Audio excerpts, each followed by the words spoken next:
Katika enzi ya mabadiliko ya kisiasa na kiuchumi duniani, Afrika imeandika ukurasa mpya wa historia. Mara kwa mara, mataifa ya Afrika yamekuwa yakilazimishwa kuingia kwenye mkataba wa kimaslahi isiyo na usawa wa jina la ushirikiano. Lakini sasa bara linaamka, si kwa ghadhabu, bali kwa msimamo thabiti wa kujiamini. Mwaka 2025 umetajwa kuwa mwaka wa mabadiliko makubwa ya kidiplomasia kati ya Afrika na Marekani, hasa baada ya kurudi kwa Donald Trump madarakani.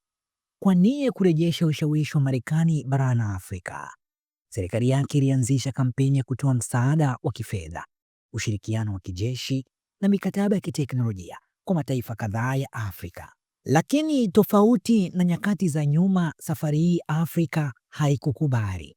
Mataifa 13 yalisimama kidete na kusema hapana, hapana. Mpango wa Marekani, kiwango cha ushirikiano ndani ni shinikizo. Marekani ilijitokeza kwa ahadi za mabilioni ya dola kuimarisha teknolojia, kujenga miundombinu ya kijeshi na kutoa mikopo nafuu.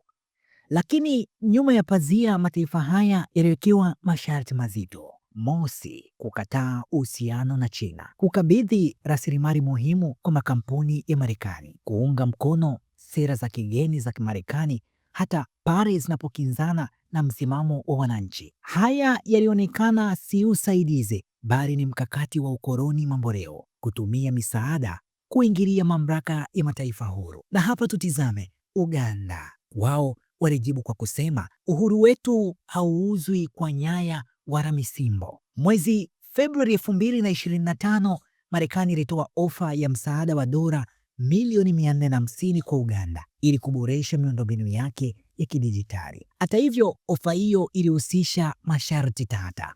Mosi, makampuni ya Marekani yangechukua usimamizi wa vituo vya data kwa miaka 15. Mbili, yangepata ruhusa ya kufuatilia takwimu za intaneti na simu.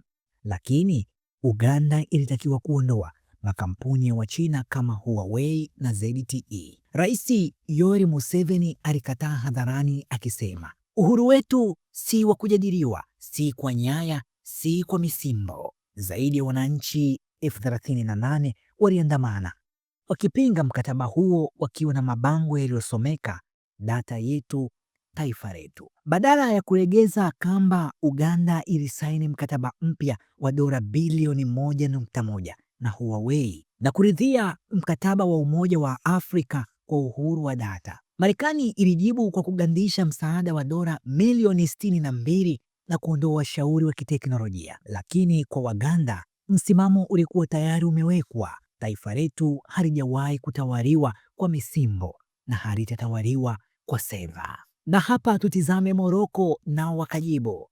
Moroko walisema hadhi ya taifa haiuzwi. Mwezi Januari 2025, Marekani iliahidi Moroko msaada wa zaidi ya dola bilioni 1.2 zikiwemo teknolojia za ulinzi na miundombinu ya kisasa. Lakini Moroko ilitakiwa kufanya hivi: kwanza, kuanza uhusiano wa wazi na Israel, lakini pia kufungua ubalozi mjini Rabat, kuunga mkono kutambuliwa kwa Jerusalem kama mji mkuu wa Israeli. Mfalme Mohammed wa sita alikataa na kuhutubia taifa akisema, misingi ya taifa letu haiwezi kuuzwa, hatutabadili utu kwa dola. Maandamano ya kihistoria yalitokea, zaidi ya watu 120,000 waliandamana Casablanca, Rabat na Marrakesh.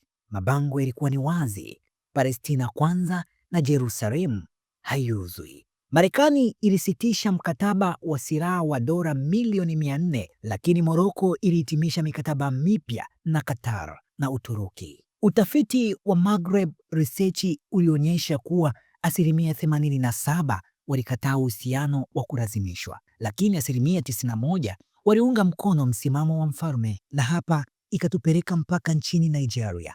Nigeria wao walisema, sisi si wa kuuzwa, si mafuta, si mustakabali. Nigeria, taifa lenye watu wengi zaidi barani Afrika na mzalishaji mkubwa zaidi wa mafuta, ilikataa pendekezo la Marekani la kudhibiti zaidi ya 50% katika sekta ya mafuta ya taifa hilo kupitia makampuni ya Marekani. Uamuzi huu ulizua hasira. Vyombo vya habari vililaani mpango huo kama ukoloni wa mafuta. Bunge la Nigeria lilipitisha azimio la pamoja, jambo la nadra, likisema rasilimali za taifa hazimilikiwi na wageni. Rais akahutubia taifa akisema, hatuuzwi, si mafuta yetu, si mustakabali wetu. Nigeria ilijibu kwa kasi. Shirika la NNPC lilitia saini ubia wa dola bilioni 2.4 na kampuni ya Kichina ilianza makubaliano ya kibiashara na Brazil kuhusu bidhaa za mafuta, lakini asilimia 81 ya wananchi waliunga mkono kwa hatua hiyo. Mwaka 2025 umeonyesha kuwa ni Afrika si tena bara la kusubiri maagizo. Bara hili sasa linazungumza kwa sauti moja likisema, hatuhitaji dola tukipoteza utu.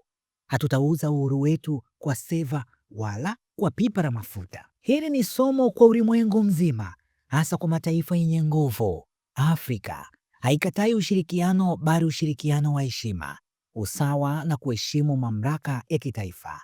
Hii ni Afrika inayojiamini, Afrika inayojua thamani yake, lakini Afrika inayochagua njia yake. Mimi ni Joseph mwana wa Isangura na hii ni ripoti ya MediaWire Express, habari fupi mahiri kwa Afrika.